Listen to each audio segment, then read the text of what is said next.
Olá pessoal, tudo bem? Seja muito bem-vindo ao Conquiste Seus Sonhos. Professor Heitor Grilo aqui com vocês para falar um pouquinho da questão aí da redação, né? Então vamos ver como é que a gente faz a redação, como é que você recebe a tua redação, né?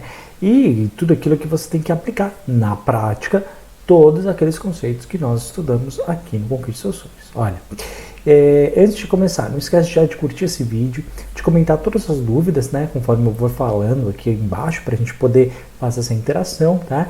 E não esquece de se inscrever no nosso canal, de ativar também o sino para receber todas as notificações aqui. Então vamos lá, vamos falar um pouco da prova do Ensejo, que aconteceu agora, recentemente, tá bom? Agora, no mês de agosto, aqui do ano de 2021, né, mas a prova se chama Ensejo 2020, apesar de ter sido feita no final de 2021, porque ela estava com atraso, por causa da pandemia e tudo mais. Então vamos lá. Logo na segunda página, né, da sua prova, você recebe a sua prova, né, normal, a primeira vai ter ali a capa, tá bom? Normal, com algumas instruções, você vai ler antes da prova e tudo mais, dentro da prova de linguagem, códigos e tecnologias, né? Você tem muito mais tempo, portanto, a redação ela está dentro dela. Logo no começo, ela já aparece. O que eu sugiro já de começo? Que você sempre comece pela redação, tá? Facilita bastante, porque no final da prova, não, vou resolver as 30 questões e depois faço a redação. Depois você vai estar mais desatento, vai estar mais cansado, e não adianta, a redação tem um peso muito importante.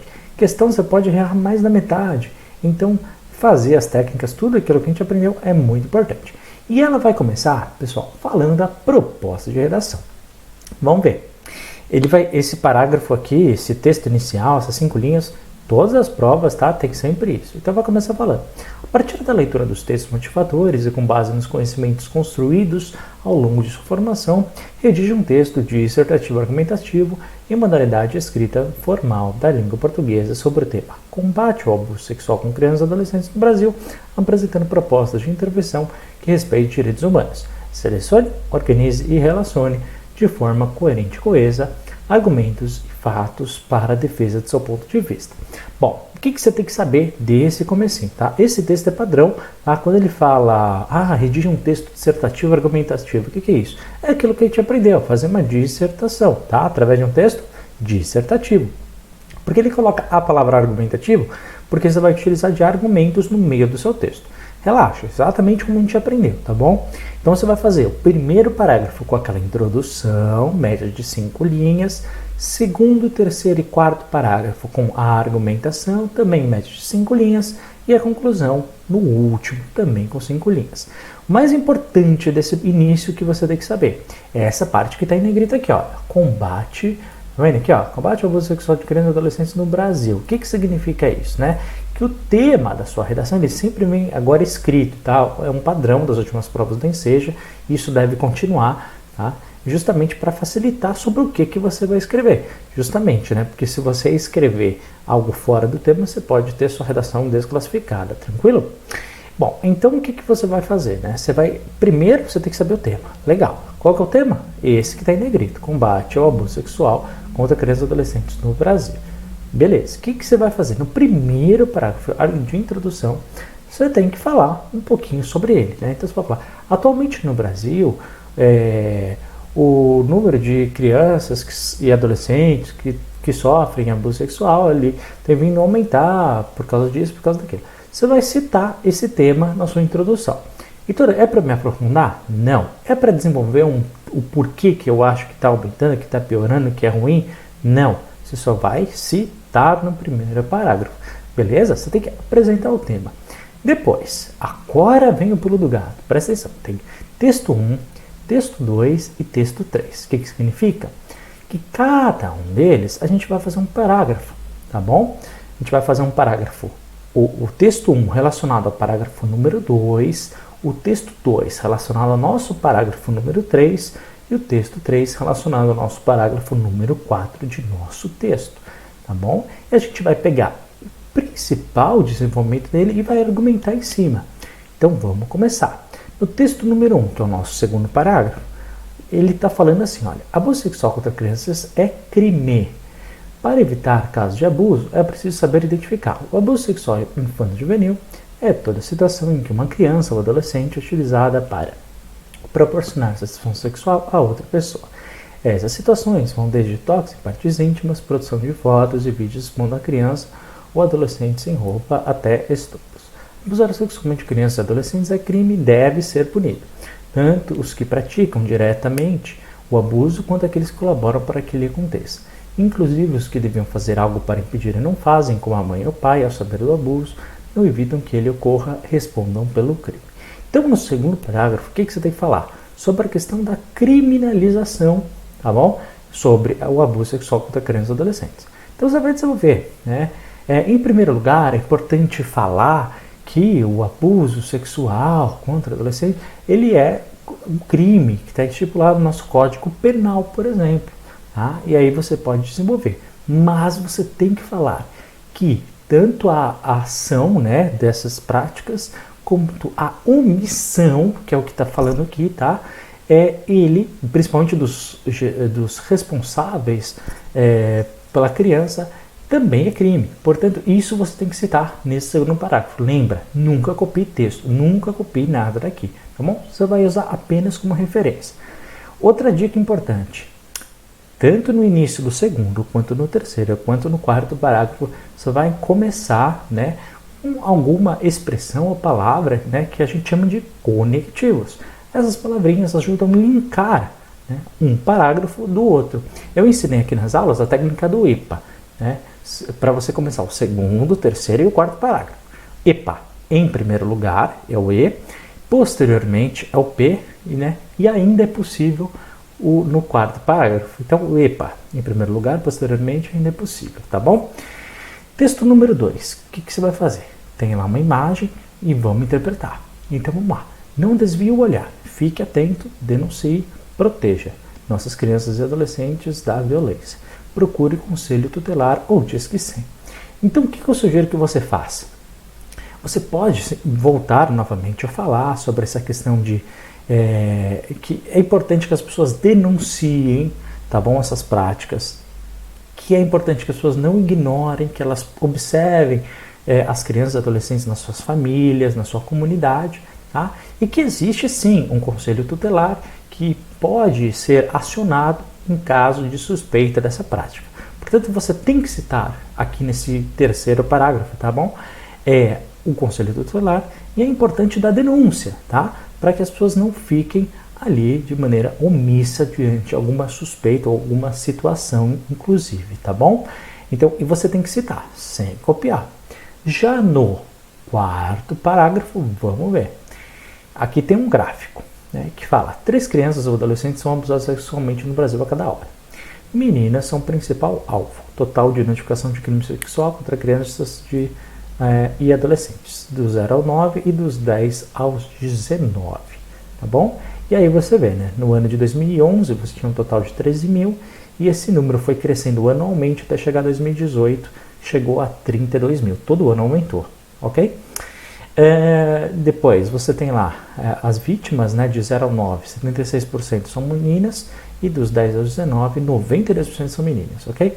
E aí cerca de 35 a 45% índice de repetição, onde esses atos acontecem novamente com essas crianças e adolescentes, tá? E a grande maioria são realizados nas suas próprias residências, né? Comparado à escola, via pública, né? Ou outros locais. E o grande agressor geralmente é pai, padrasto, / amigo e conhecido. É disparado, né? Comparado a outros números, tá bom? Então, é muito importante que isso seja citado, tá? Lá, então, no seu quarto parágrafo, o que você vai falar? Que o principal alvo são as meninas, você tem que falar sobre isso, tá bom? Que anualmente, né, esse número tem aumentado, você tem que falar isso. Você tem que falar que também do público de adolescentes, né, a partir dos 10 anos, o número é muito maior, inclusive, de meninas, mais de 90%. E aí, esse parágrafo você tem que citar, pessoal, que a grande, esmagadora maioria acontece nas residências, né, das pessoas, onde as pessoas vivem, e é feita principalmente pelo pai e padrasto ou por amigos e conhecidos, tá bom? Então, isso é importante, né, de ser destacado e você tem que destacar aí no seu texto do seu quarto parágrafo. No quinto, que eu quero que você faça conclusão. Então você pode começar lá, conclui-se que, né, você vai retomar a introdução que você falou aqui em cima, né, que foi essa questão aqui do combate ao abuso sexual. Então você vai falar, realmente é importante que haja as políticas públicas e que as pessoas se conscientizem, né, contra o abuso sexual contra crianças e adolescentes, né, no Brasil, e você vai dar uma solução para isso. Portanto, que as pessoas tenham mais conscientização, que as pessoas denunciem mais. Você vai pôr a solução, digamos assim, daquilo que você quiser, de acordo com o texto que você desenvolveu. Mas você tem que concluir falando sobre a introdução e passando ali uma resolução para essa questão, tá bom? De maneira, assim, bem genérica. Lembrando, a sua redação vai ter ali entre 25 e 30 linhas se você seguir os critérios que eu estou falando.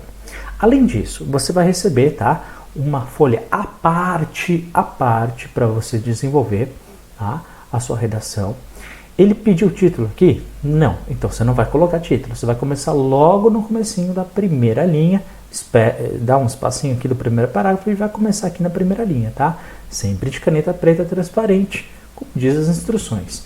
Depois, na sua prova tem uma folha de rascunho, tá? Ela não vale, mas Heitor, eu não vou fazer direto na folha. Negativo. Você vai fazer a primeira folha de redação de rascunho para depois passar limpo. Porque naquela você tem que evitar ao máximo fazer rasura, errar, tá bom? Então, repetir palavras, isso tudo você vai corrigir aqui no rascunho. Então, nessa folha de instruções, onde tem a parte do rascunho, também tem o mesmo número de linhas, 30 linhas, vai estar escrito o seguinte: instruções para redação. O rascunho da redação deve ser feito em um espaço apropriado, tá? Que esse é o rascunho, o outro é a folha definitiva. O texto definitivo deve ser escrito à tinta na folha própria em até 30 linhas. Heitor, escrevi 32, 33, posso pôr aqui, posso pôr no lado e passar as margens? Não, eles vão ignorar completamente, tá bom? A redação que apresenta cópia, olha o que eu falei, cópia de textos, proposta de redação ou do caderno de questões, terá o número de linhas copiadas desconsiderado para efeito de correção, ou seja, não vão ver, e você vai receber, atenção, hein, nota 0 em qualquer das situações expressas a seguir. Tiver 4 linhas escritas ou menos, é considerado texto insuficiente. Fugir do tema que não atende, vou falar sobre minhas compras no supermercado. Não, né? Não vai atender aqui ao pedido, né? E apresentar parte do texto deliberadamente desconectado ao tema proposto. Vou escrever sobre qualquer outra coisa. Não. Vou fazer um poema. Também não. Eles não vão considerar. Legal? Tranquilo? Então, foca nisso. Faça o teu rascunho normal. Depois você vai reler, ok? Você vai reler. Esse parágrafo está muito curto, eu vou acrescentar aqui alguma coisa, de repente algum adjetivo. Não, isso aqui tem 7, 8 linhas, Heitor, é muita coisa. Então vou diminuir. Isso aqui eu estou repetindo. Eu repeti a mesma palavra 3, 4 vezes. Vou substituir por um sinônimo. Então você vai fazer esse processo, tá bom? Nunca pular linha entre parágrafos também.